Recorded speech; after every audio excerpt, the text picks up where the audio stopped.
இந்த உலக வாழ்விலே பெரும் பெரும் நகரங்களை கட்டி எழுப்பியவர்கள் இப்பொழுது எங்கே? ஆறுகளை வெட்டி ஓடவிட்டார்கள் எங்கே? மரங்கள் பெருத்து போயிருக்கிறது, இந்த மரங்களை நட்டியவர்கள் எங்கே? பல காலங்கள் உலகத்திலே வாழ்ந்தார்கள் எங்கே? அவர்களுடைய சக்தியை நம்பினார்கள், அதனால் பல பாவங்களை செய்தார்கள்.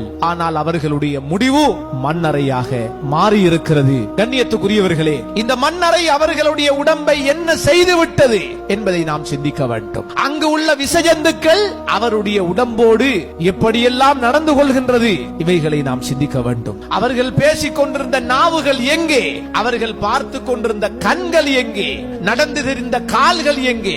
அவர்களுடைய உடல்கள் எங்கே? அடையாளமற்று போய்விட்டார்கள். இன்னும் ஒரு சில வருடங்களில் எமது நிலையும் அதுதான். அவர்களுடைய மிருதுவான உடம்பின் தோள்கள் எங்கே? கண்ணாடி முன்னாலே நின்று தன்னை அழகு பார்த்த அந்த உடலின் தோள்கள் எங்கே? அழகான முகங்கள் எங்கே?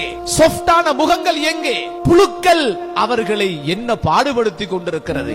உடம்பின் கலர்கள் நீங்கிவிட்டது, மாமிசங்களை அந்த மண் சாப்பிட்டு விட்டது, உடம்பை நாசப்படுத்தி விட்டது. அழகை கண்டு ஏமாந்தார்கள். அவர்களுடைய அங்க அவயங்கள் பகுதி பகுதியாக கலட்டப்பட்டு அழிந்து கொண்டே செல்லுகின்றது. அவர்களுடைய காவலர்கள் எங்கே? வேலைக்காரர்கள் எங்கே? அடிமைகள் எங்கே? அவர்கள் வாழ்ந்த வீடுகள் எங்கே? அவர்கள் அணிந்த மிருதுவான ஆடைகள் எங்கே? அவர்கள் பூசிய வாசங்கள் எங்கே? அவர்களுடைய நறுமணங்கள் எங்கே?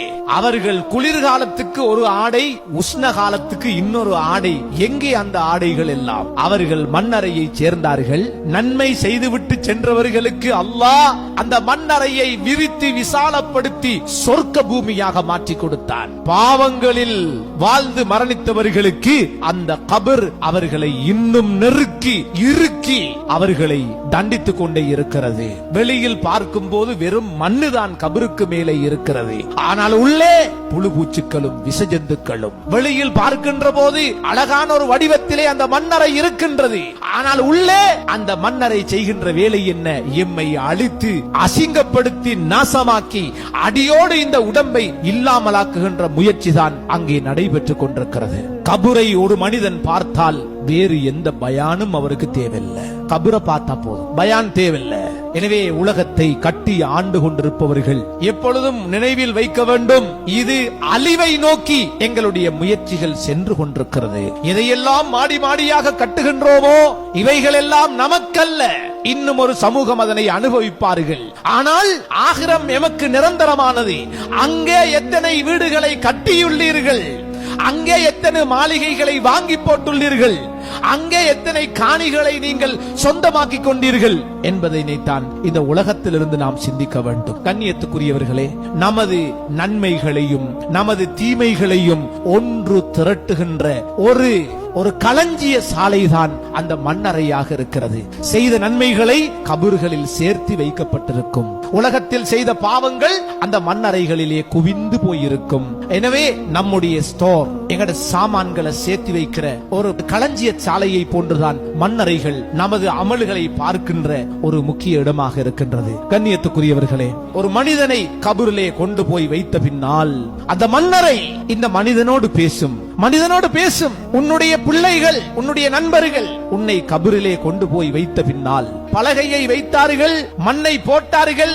இனிமேல் வெளியில் உள்ள சத்தங்கள் உள்ளே செல்லாது, வெளியில் உள்ள ஒரு துளி வெளிச்சம் கூட அந்த மண்ணறைக்குள்ளே செல்லாது. அழகாக மூடிவிட்டார்கள். எந்த சத்தமோ எந்த வெளிச்சமோ அந்த மண்ணறைக்குள்ளே செல்லாது. ஆனால் அல்லாஹு தஆலா கபருக்கு மேலே இருந்து நடந்து வீடுகளுக்கு செல்லக்கூடியவர்களுடைய அந்த பாதணி சத்தத்தை, செருப்பு சத்தத்தை அல்லாஹ் ஜனாசாவுடைய காதுகளிலே கேட்க வைக்கின்றான். அவர்கள் எங்களை கபர்களிலே வைத்து விட்டு சென்று விடுவார்கள், மண்ணறையிலே அடக்கி விடுவார்கள். அதன் பின்னால் அங்கே ஏற்படுகின்ற அந்த இருளை கொஞ்சம் சிந்தித்து பாருங்கள். உள்ளே ஏற்படுகின்ற அந்த டெம்பரேச்சர், அந்த உஷ்ணத்தை கொஞ்சம் சிந்தித்து பாருங்கள். எங்களுடைய கைகளை நாம் நீட்டி பார்த்தால் கூட அதனை விளக்க முடியாது. கபருக்குள்ளிருந்து, அதனுடைய இருட்டுக்குள்ளே இருந்து என்னுடைய கையை என்னால் பார்க்க முடியாது. அங்கே இருக்கின்ற அமைதிக்கு உவமானம் கிடையாது. ஒரு பயங்கரமான ஒரு வெறுட்சியை நோக்கி நம்முடைய வாழ்வு அந்த மண்ணறைக்குள்ளே அமையவிருக்கின்றது. கண்ணியத்துக்குரியவர்களே, எப்படியான ஒரு நிலை நாம் சிந்தித்து பார்க்க வேண்டும். அங்கே எங்களோடு பேசுபவர்கள் யார்?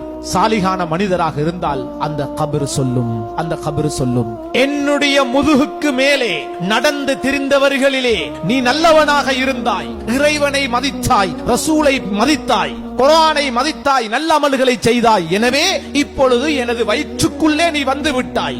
முதுகுக்கு மேலே இருந்தாய், இப்பொழுது வயிற்றுக்குள்ளே வந்திருக்கிறாய். உன்னோடு நான் எப்படி நடந்து கொள்கிறேன் என்பதை பார் என்று சொல்லி அந்த மன்னரை கண்ணுக்கு எட்டும் தூரம் அப்படியே விசாலமாகி சுவர்க்கத்தினுடைய வாடை அந்த மன்னரைக்குள்ளே வந்து கொண்டிருக்கும். இவன் கெட்டவனாக இருந்தால் கெட்டவனை அடக்கம் செய்யப்பட்ட பின்னால் அந்த கபர் சொல்லும், என்னுடைய முதுகுக்கு மேலே நடந்து திரிந்தவர்களில் மிக கேடுகட்ட பாவியாக இருந்தாய், இப்பொழுது எனக்குள்ளே நீ வந்திருக்கிறாய், உன்னோடு நான் நடந்து கொள்ளுகின்ற முறையை பார் என்று சொல்லி ரசூலுல்லாஹ் சொன்னார்கள். அந்த கபரினுடைய இருபக்க சுவர்களும் அப்படியே நெருங்கும், அவனை நொறுக்கும். தன்னுடைய விரல்களை கோர்த்து காட்டினார்கள் ரசூலுல்லாஹ் அவர்கள். 2 கை விரல்களையும் ஒன்றோடொன்று கோர்த்து காட்டி உதாரணம் சொன்னார்கள்.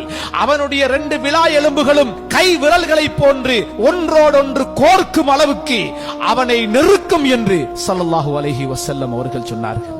கண்ணியத்துக்குரியவர்களே, ஸல்லல்லாஹு அலைஹி வஸல்லம் அவர்கள் ஒரு நாள் பள்ளிவாசலுக்குள்ளே வந்தார்கள். சஹாபாக்கள் சிரிப்பும் கதையுமாக இருந்தார்கள். கல்யாண வீடுகளில் போன்று, ஃபங்க்ஷன்களில் போன்று யாருக்கும் கவலை முகத்திலே விளங்காது, அழகாக சிரித்துக் கொண்டும் கதைத்துக் கொண்டும் இருந்தார்கள். ஸல்லல்லாஹு அலைஹி வஸல்லம் அவர்கள் உடனடியாக சொன்னார்கள், அமா இன்னக்கும் லவ் அக்ஸர்தும் ذிக்ர ஹாதிமில் லذات லஷகலக்கும் அம்மா அரா ஃபஅக்ஸிரு மின் ذிக்ரி ஹாதிமில் லذات. சொன்னார்கள், எனக்கு மௌத்துக்கு பின்னால் கபருடைய வாழ்விலே நடக்கின்ற காட்சிகள் எனக்கு தெரிந்த அளவுக்கு உங்களுக்கு தெரியும் என்றிருந்தால் நீங்கள் இப்படி சிரிக்க மாட்டீர்கள்.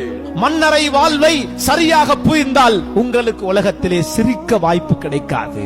எனவே மௌத்தை அதிகம் நினையுங்கள். ஸல்லல்லாஹு அலைஹி வஸல்லம் அவர்கள் சொன்னார்கள், அந்த மன்னரை ஒவ்வொரு நாளும் என்னையும் உங்களையும் நோக்கி அது பேசுகின்றது, கரைக்கின்றது. அனபைத்துல் குர்பா, அனபைத்துல் வஹ்தா, அனபைத்துத் துராப். ரசூலுல்லாஹ் சொன்னார்கள், மன்னரை ஒவ்வொரு நாளும் என்னையும் உங்களையும் பார்த்து கத்தி சப்தமிட்டு ஒரு தகவலை தந்து கொண்டே இருக்கிறது.